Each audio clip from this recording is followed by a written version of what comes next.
Hi. 2 days ago, I made a video about how I believe that technological changes and geopolitical influences are going to be influencing changes here in the lifestyle of expats in Bangkok. Now, the video that I made was almost frivolous. It wasn't very serious, just me walking and talking, and I wound up at Louis' restaurant, my friend Louis' restaurant on Soy 15, Sukhumvit Soy 15. As a matter of fact, the name of the restaurant is Louis on 15th. And, just talked about, the vibe that I was getting. Well, Louis put that video on his X profile, and it got over 500,000 views. So I thought it would be kind of important for me to talk a little bit about, what I'm actually predicting. The changes that I see coming and why I think they're coming. That's what this video is about. It was not that long ago, July 2025, Cambodia and Thailand began firing rockets and cannons at each other in a border dispute that's been going on for centuries. For a second day, the guns boomed across the Thai-Cambodian border. Given that I live here in Bangkok, maybe a 4 or 5 hour drive away from where the conflict was occurring, I thought it would be a good idea to just look into the regional politics, something that I wasn't really all that interested in. I'm not a highly political kind of person, but I am a damn good researcher. And what I found was rather astonishing. And what I found had more to do with foreign influences here in Thailand, Western geopolitical influences from the UK and the United States. US foreign policy toward this region centered in Thailand had second-order effects that really created much of the lifestyle that people like me have come here to Thailand for. As World War II came to an end, here in Thailand, the Office of Strategic Services, that was the US spy agency, it was under military command at the time, was a gigantic influence here in Bangkok. The former head of the OSS, Bill Donovan, became the US ambassador to Thailand. And one of his spies, a gentleman by the name of Udom Patpong, opened up an industrial park or a light industry park, basically office buildings, 3- and 4-story office buildings. That became what expats know today as Patpong. Patpong is a red light district. It was one of the most popular ones many years ago. It's been overtaken by others. But that was the direct second order effect of U.S. foreign policy coming. The United States, one of their first air bases that they built was Utapo Airport. Well, it's Utapo Airport now. It used to be Utapo Air Base, and they built that right outside of Pattaya, which at the time was a sleepy fishing village. Well, now it's one of the most well-known entertainment zones in the world. A giant city influenced by the entertainment industry. And again, entertainment zone is a euphemism for a collection of bars and whorehouses. Again, a second-order effect that directly came out of U.S. foreign policy here in Thailand. Have you heard of Soy Cowboy? Well, if you know about Pattaya and Patpong, odds are you know about Soy Cowboy. Soy Cowboy began it wasn't the first bar, it was actually their second bar. It was a sleepy little street that was next to a rice farm at the time. Now it's a very urban area surrounded by office buildings. But at the time, it was a sleepy little street. And a guy named Edwards was in the Air Force in Udon Air Base. Again, one of those air bases that, were built by the U.S. for their geopolitical influence.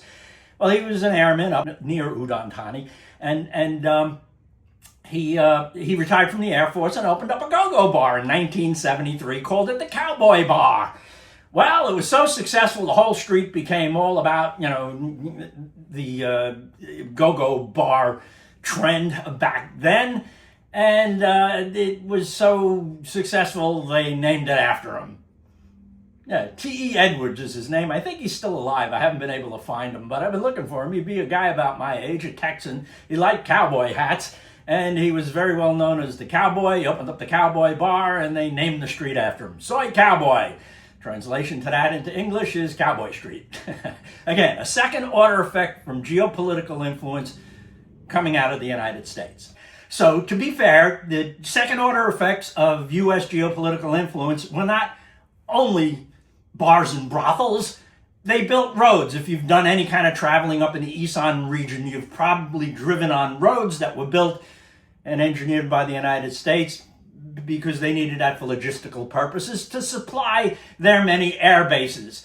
There are 7 regional airports around Thailand that at one time were U.S. air bases supporting their war in Southeast Asia with Vietnam.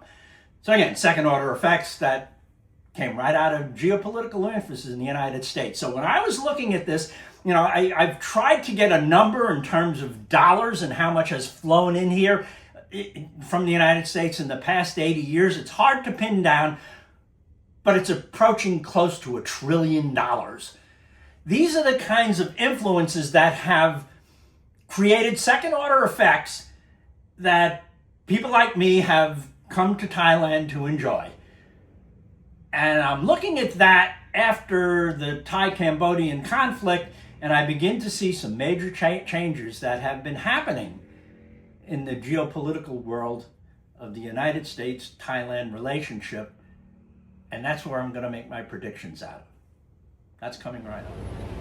I came here to True Digital Park because it makes for a nice backdrop for the kind of stuff that I want to talk about. And that is my predictions. I think that what you're going to see coming up in Thailand's economy and culture very rapidly and powerfully are tech developments related to artificial intelligence and cryptocurrency, at least blockchain-related developments. And here's why I think that. Anybody that's a news junkie that's been looking at U.S. news will know that in the last, 48 hours, the Department of Justice, U.S. Attorney for the District of Columbia, Jeannie Pirro, I believe is the way her name is pronounced, was very much in the news, making statements about the gigantic scam interdiction operations that the U.S. government has been involved in here in Asia. They have been. The FBI Director Kash Patel was talking about it as well. They were talking about the enormous seizures that they've made and indictments and arrests of people that they've been chasing who have been involved with scam operations, online scam operations. And indeed, that's true. I've been writing about that for about 8 months now, because it began the U.S. effort to do scam center interdiction began here in Bangkok about 8 months ago. The Royal Thai Police are operating a command center, and at the beating heart of that command center are the FBI, the Department of Homeland Security, the Secret Service, and a couple of other countries for that matter. It's an international effort. And they began these scam center takedowns months ago with a gigantic $15 billion seizure from Cambodian Prince Group. Now, again, anybody who's paying attention to news in this region know that's an ongoing thing. As a matter of fact, I'm surprised at the enormity of those scam center operations. I read one article where it was 40% of Cambodians' GDP was related to them. That's pretty astonishing. But what I see happening that might cause, as a matter of fact, I'm certain, will cause significant second-order effects is not so much the law enforcement. There's a lot of that going on. It's the involvement of tech companies. Meta has sent analysts, and they're sitting shoulder to shoulder with the FBI agents in what I call the war room, the command center, the Royal Thai Police Command Center. They're sitting shoulder to shoulder with them in the war room, taking down scammers who are on Meta's platforms, which would be Facebook, Instagram, and others. along with them, now the next two don't have boots on the ground the way Meta does, but they're involved with them as well, is Telegram and Tether. Telegram is a highly encrypted communications app. Tether is a stable coin. It's a crypto coin.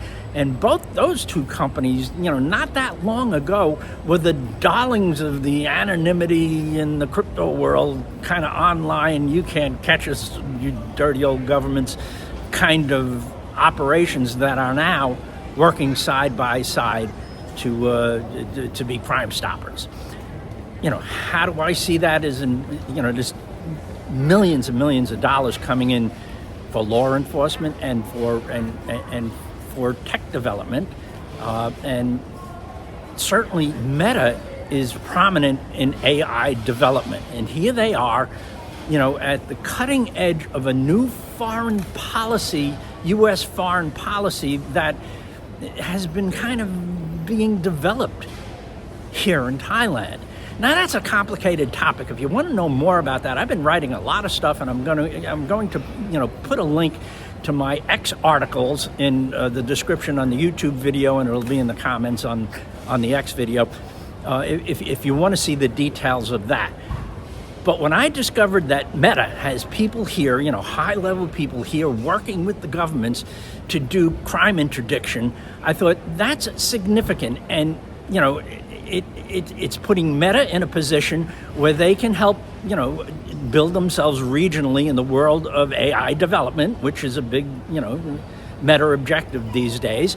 And they're working with the Thai government, the U.S. government, all, being a major part of what I see as a new foreign policy initiative that's being put in place by the U.S. State Department.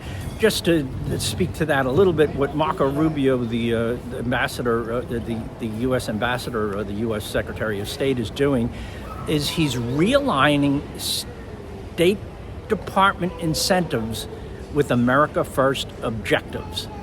Now, packed into that short statement is an awful lot of complexity. As I said, I'm putting my articles up for you to access if you're really interested in, the wonky details of all of that. But I'm convinced that that's what's happening. And that's my first prediction in this, prediction world that I've inserted myself into, is that you are going to see a lot of AI and crypto-related tech development happening here in Bangkok because of the converging forces of U.S. Foreign policy and the millions of dollars that goes along with that, and the cooperation of major tech organizations, big wealthy tech organizations that also have objectives and interests in developing AI, tech-related to AI development. So you're going to see that coming out of Bangkok very soon. It's already happening. As a matter of fact, if anybody here watching this knows any of the Meta people who are involved with this, I would love to talk to them. I would love to sit down and interview them. None of this is a secret. I got all of this information mostly from Meta press releases, and other notable, media outlets. So, this is not a secret. It's just, so I would love to sit and talk with one of these Meta analysts. If anybody out there knows them and could put me together with them, that'd be a nice thing. So yeah, that's my first major prediction. Major tech development related to AI and crypto coming out of Bangkok because of the involvement of big tech companies with a new developing U.S. foreign policy. I'll talk more about that in future videos. I don't want to make this too long. Thanks for watching.